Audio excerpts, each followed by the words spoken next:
децата од одредена возраст бајките ги доживуваат само преку цртежите. Наша е врската преку збор да им ја доловиме, но тие сакаат да ја видат илустрацијата. Една таква приказна ни е во фокусот на денешното издание на Македонија наутро.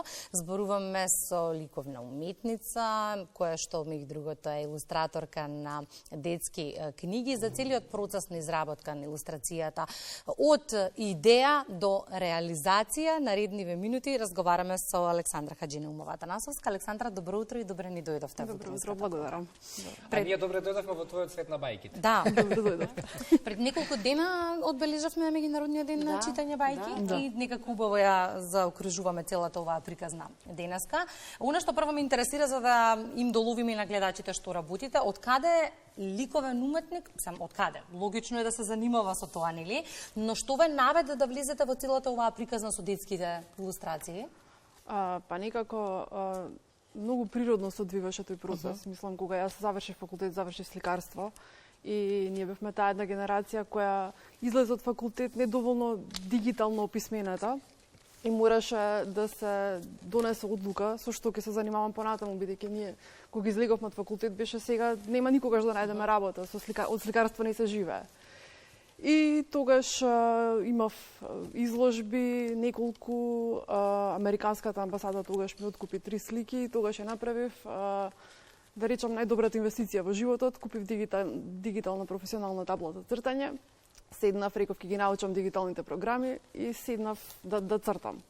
И во тој период некако случајно ми сконтактираа странци на кои веројатно им се допадна она што го работам и им се допадна мојата естетика и ми понудија пробно да илустрирам книга, па да видиме како ќе оди. Кога се зафатив со таа работа и навлегов во тоа, сватив дека всушност тоа сакам да го работам. Се пронедов многу во таа работа и некако природно се одвива работите по тоа.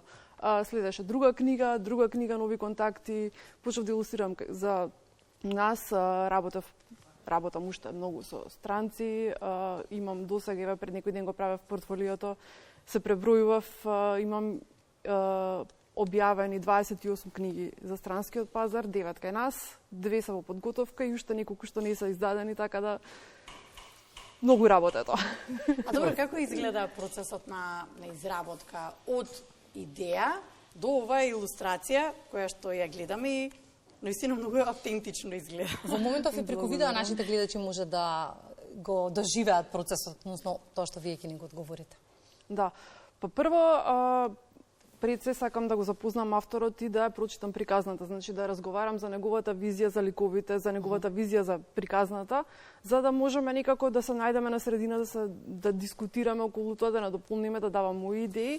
И откако ќе имам некоја, да речеме, округло сликата за тоа што сака да прикаже писателот, тогаш седнувам и размислувам за ликовите. Значи многу е битно кога работите особено илустрација за деца, многу одговорна работа, бидејќи многу е битно возрастната група за која е намената книгата, за која илустрирате. Значи, треба да се одберат соодветни теми, соодветни мотиви, визуелно соодветно да се представи приказната за возрастната група за која е намената. Значи, има работи кои децата треба да ги научат, кои треба да ги привлечат децата, не можеме да ги плашиме, нели треба да ги едуцираме и сето треба да биде на еден забавен начин и да биде визуелно привлечен баш за тие деца за да посакат, бидејќи кога зборуваме на пример за најмалите, тие не знаат да читаат, значи нивниот прв контакт со книгите и воопшто е преку сликата. Сликата е таа што треба да ги понесе натака.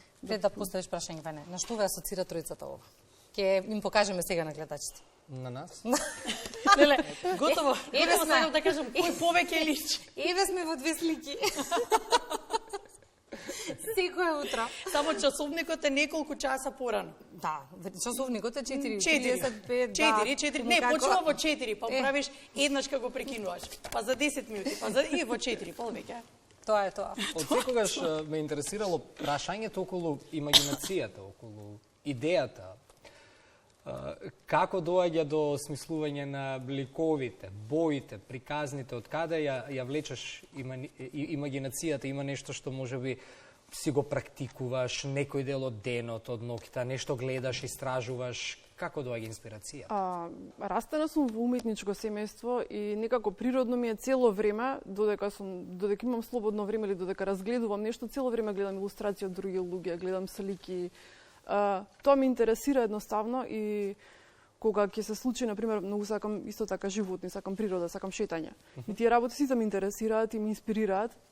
И кога почнувам со нова приказна, со нова книга, веќе онака, додека зборувам со авторот, имам во главата како тоа би изгледало, бидејќи се работи за, да речеме, кога се работи за помали деца, тие сакаат покрупни објекти, по чисти бои, појаки бои, поблиску до основната палета и тие работи некако ги знаете и ви доаѓаат природно и за секоја книга нели нормално истражувам. Особено кога работам за странство, значи има некои работи што се автентични за нив таму, за просторот кој го опишуваат, за општеството кое го опишуваат. Меѓутоа, цело време, од мало сум наблюдувач. Во се ме интересира, сакам да гледам и сакам да црпам инспирација од тоа што го гледам. Ги споменавте и домашните и странските автори. Кои се поспецифични во барањата? Нашата средина е таа каде што нели ние сите сме експерти за се и сите имаме многу мислење за сите работи. Така што кога работам со наши автори, пристапот е друг, нели разговараме едно друго, меѓутоа се поспецифични, имаат да речеме ригидни барања за тоа како сакаат да изгледа нешто. Кога работам со странци, обично велат во ред, јас сум писател, меѓутоа јас не знам да цртам, значи вие сте професионалец, дај да се договориме, вие ќе кажете како треба. И тоа некако нели нормално повеќе ви одговара, бидејќи секогаш кога ви е отворена вратата да истражувате повеќе, да се искажете, да искористите својата креативност, некако подобро тече работата. Меѓутоа во секој случај е многу интересно да се слушне и од авторот и треба да се дискутира. За да се најдеме негде на средина. Сега тоа е тоа. Како се зачитаа моиве колешки, јас секоја емисија ве молам да имаме по еден гостин на слична тема или на иста тема. Колку сте само мирни, не може да ви се воодушевам. Тоа е моќта, тоа се вика моќта на бајките. Моќта на бајките, тоа сакав да кажам, веднаш стануваш дете. Вака не сме мирни кога читаме портали и дневни информации. Кога ги спремаме не сме така мирни. Сакав да прашам Ова е Александра. медитација. Се живее ли од илустрацијата во Македонија? Во Македонија од илустрација реално се живее, бидејќи со пари од надвор. Да. Кога имаме проекти. Реалната состојба. Во глобални рамки, во самото издаваштво, детските книги се оние што уште се силни во самото издаваштво, значи уште се продаваат.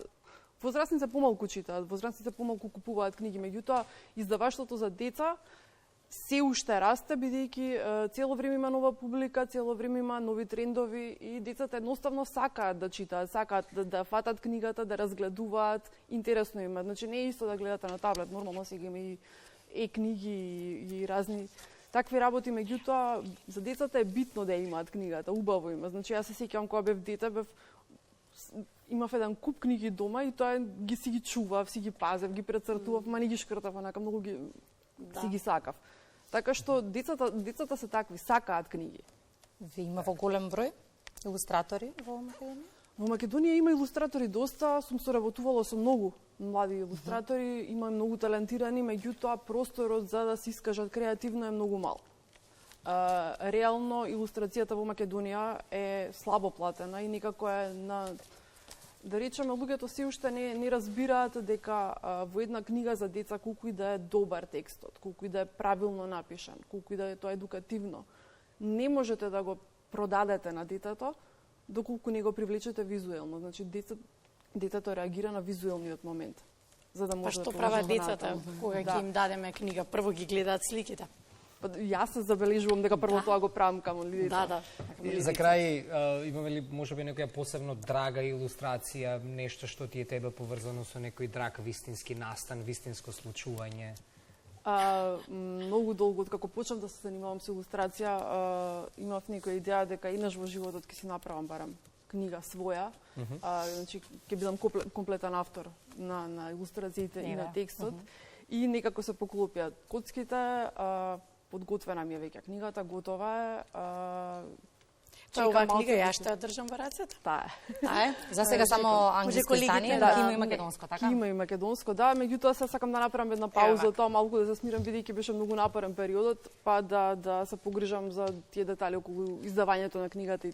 Меѓутоа, тоа е еден сон што сакам да си го остварам и ета ќе биде. Која е приказната? Сега ќе ни кажат колегите на која камера да ја покажеме. Која е приказната на книгата? Се работи за многу актуелна тема со која сме соочени сите ние. Значи, еколошка е темата за загадувањето за сивите бетонски простори во кои живеат децата, за немањето на боја, немањето на природа, на убавина, на цветови во нашите задушени градски средини.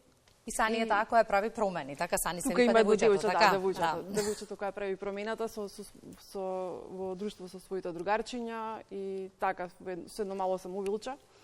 Така да има простор за да се прошири приказната, за да се направат повеќе, да речеме, приказни од тоа. Меѓутоа, сега малку сакам да се стабилизирам, да се имам некои други креативни и професионални предизвици во моментов, што сакам да се позанимавам малку со тоа. Така што за се има време. Сега можам веќе да го визуализирам тоа како ќе изгледа понатаму. Убава приказна е, слушајќи ве внимателно, јас секогаш што го потенцирам, мала земја сме, но ете, твоева приказна и твоев пример покажува дека и од дома може да се работи, па дури и со странство, да се биде свој на своето, но својата креатива и својот талент да го покажуваме и надвор од границите. И ти честитаме за ова. Иако можеби кога си била мала сите велеле ќе бидеш како мама, ќе бидеш како мама, ќе работиш во телевизија. Ќе биде како тато, ќе биде како тато, така му дојде. Да. Тато беше сликар, мама беше во телевизија. Па добро, блиски се. Да. Така креативни се, без разлика. Имаше некогаш така меѓу вас тројца дома дилеми, недела, ручек или вечера, мама вели ќе бидеш на мене, тато вели ќе бидеш на мене или и оставија слободата. Не, двајцата збора немој да бидеш на мене, немој да бидеш на мене. Татко ми беше да немој случајно да ти текнало со уметност да се занимаваш. Немој случајно се греши секогаш. Да, и бидејќи нели тоа беше важи, ти ќе ми кажеш. Јас кога бев мал, мајка ми редовно кога гледавме на времето преноси од собрание, ми велеше еден ден да те видам тука на собраниска говорница. Среќа, да, супер ми е, сакам да кажам дека ова е говорницата, Ване. Дека ете, дека и мене повратна ситуација беше. Добро, тоа е тоа од разговорот, така? Александра, ти благодарам. Благодарам. Со македонското издание на девојчето што прави промени, што ја направи промената, ќе те имаме во Македонија наутро повторно, нели? Да. Ќе ни дојдеш? Убаво ти беше? Супер. Кажи, колку ни е убаво во Кога е веќе кога зборуваме за уметноста. Логично е да прашаме како еден уметник, визуелен тип го доживеа студиото за крај. Супер е. Со оглед на тоа дека имам пораснато во телевизија, сега влегов и многу ми се допадна. Различно е, убаво е. Честитки за студиото, многу. Благодариме, те очекуваме повторно. Благодарам.